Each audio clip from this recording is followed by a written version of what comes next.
obviously only one game to recap. It was the Big Ten championship game. Michigan taking on Iowa at Lucas Oil Stadium in Indianapolis. I was there personally, and I will tell you from both fan bases, it was absolutely electric. You have Iowa, who was a fan base that I feel like was just really happy to be there, and I got to catch up with some of their fans. And it was a super exciting experience for them. They had been to Indianapolis one previous time. And then you had Michigan, which this was a new experience for that fan base. And everybody was pumped up. And I think a lot of it was the fact that they were new to it, but also what the game signified, because they felt like they had a shot to win it, which obviously the outcome says they were right. It was their first Big Ten championship since 2004, which is a huge accomplishment. But now the college football playoff is right there, and they're number 2 in the final ranking that came out. And you could just tell how much it meant for them to get there. But in recapping the game, I'm not exactly sure how much there is to recap. Michigan 42, Iowa 3. I think this game was exactly what we anticipated it would be. It was Iowa's lack of ability to be creative on offense and to move the football. Michigan, of course, playing stout defense, and the creativity that they've displayed on offense these last few weeks really showed up. I mean, they had a couple of those gadget plays that they ran in there. Formationally, they displayed some things that they kind of had shown some wrinkles, but it became a bigger focal point. And really, I think they were trying to score some style points. And in my opinion, I believe they did. They had a strong case to be number 1 after that game. Yeah, I made that statement. And I mean, it did, going back to what you were talking about, it did get ugly, like we said. I thought Kirk did the best job that he could do with a very limited roster, right? Like, hats off to that coaching staff and what they've done to get 10 wins with what they had. I mean, that's a hell of a job. Just what happens when you run into a much more talented team who, unlike the previous few years, has actually started to figure it out from a coaching standpoint and a rhythm and identity. And when you just run into a freaking stone wall, sometimes you got to take it in the chin and keep it moving. But I agree with you. I think Michigan showed a lot. And I said that on our national podcast after the game. I said, I think Michigan has an argument to be the number 1 team in the country. It obviously didn't work out that way. But they definitely have what I think is not a favorable matchup with Georgia. But I mean, it's a winnable game in terms of, but I think in terms of what the teams do well, it's a very evenly matched game from that standpoint. So I think you're going to see clashes of titans when it comes to great defense, a very physical style run game on offense, 2 quarterbacks who I think are limited, but understand the system, can operate within the system and make plays when asked to make plays. So they just match up really well. They're almost damn near mirror images of each other, with the exception of, I think, Georgia's defense. They slipped up once this year, but overall, I mean, put together a historic season. So I think they have a good draw and they have a chance to get there. So we'll see what happens. But there's a lot of arguments about this Michigan football team, and they've really come together, and we've talked about it, just being able to build throughout the year, build on the things they did well, get creative, add wrinkles, like you said, offensively. I think Josh did a great job of that throughout the year. I agree. And just riding with the war daddies who are making plays.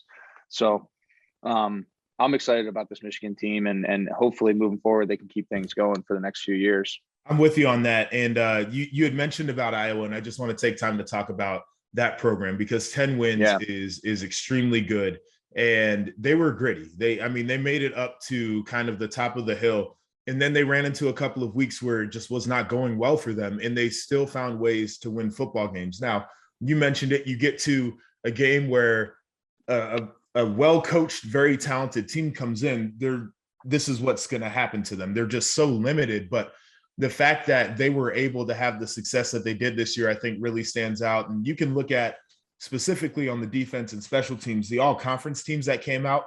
Iowa's got a bunch of guys on there, and they had, I think Riley Moss was the defensive back of the year, and he was a 2 or 3 star recruit coming out of high school.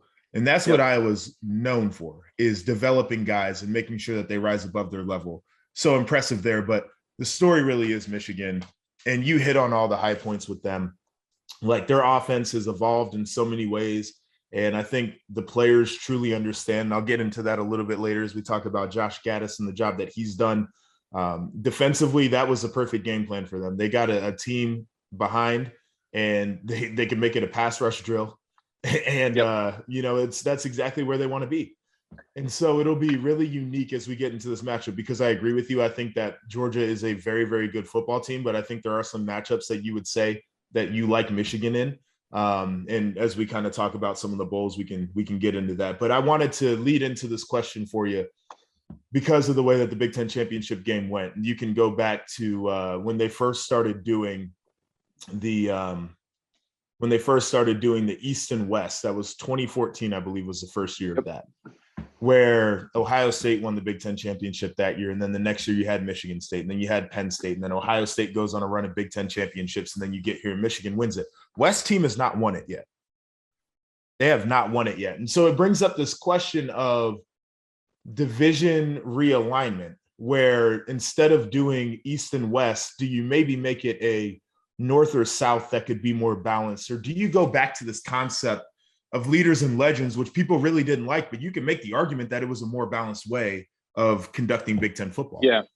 Yeah, I think it's tough because the storied programs, I think the argument for why they did it the way they did it is they didn't want to disrupt a bunch of rivalry games, which is a fair argument. But at the same time, really the pinnacle rivalry game is Ohio State and Michigan, and within the Big Ten.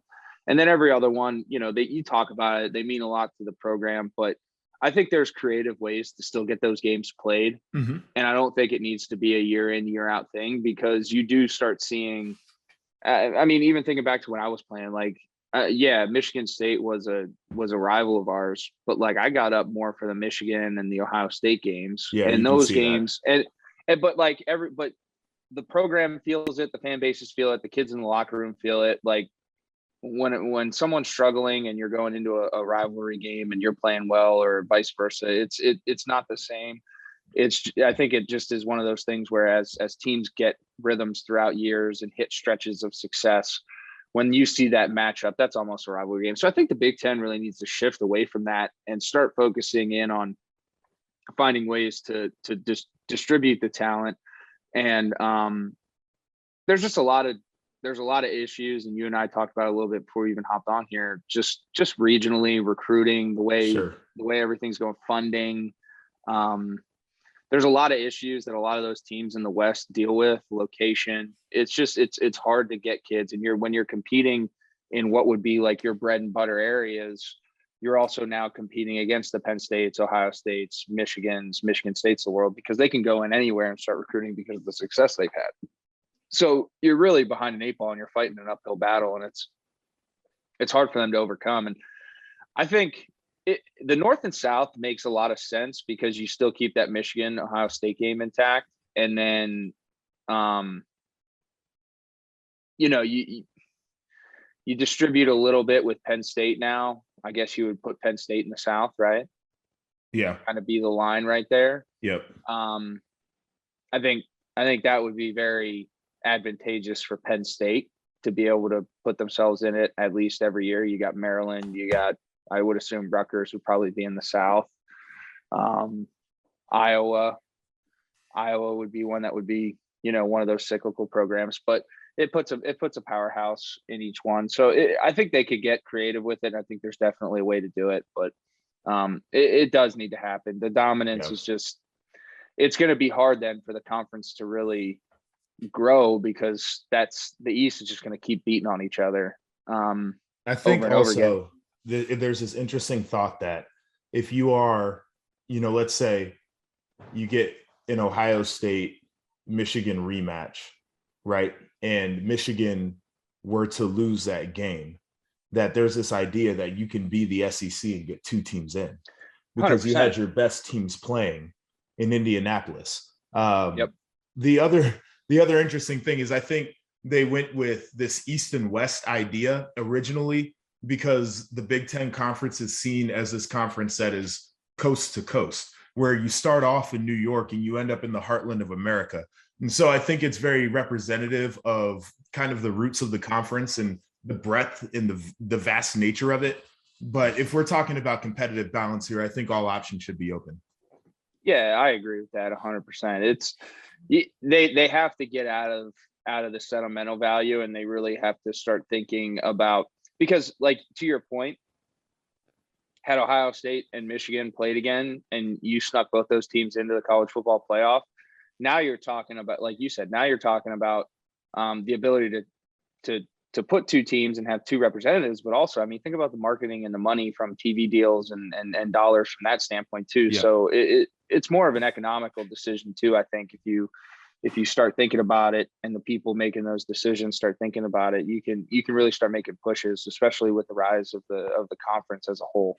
Right. And this is to say that there's never in this situation been a two-loss team that has made the college football playoff, but it would be really hard to say that those two teams wouldn't be in that conversation of both making it in. But it's just something to think about.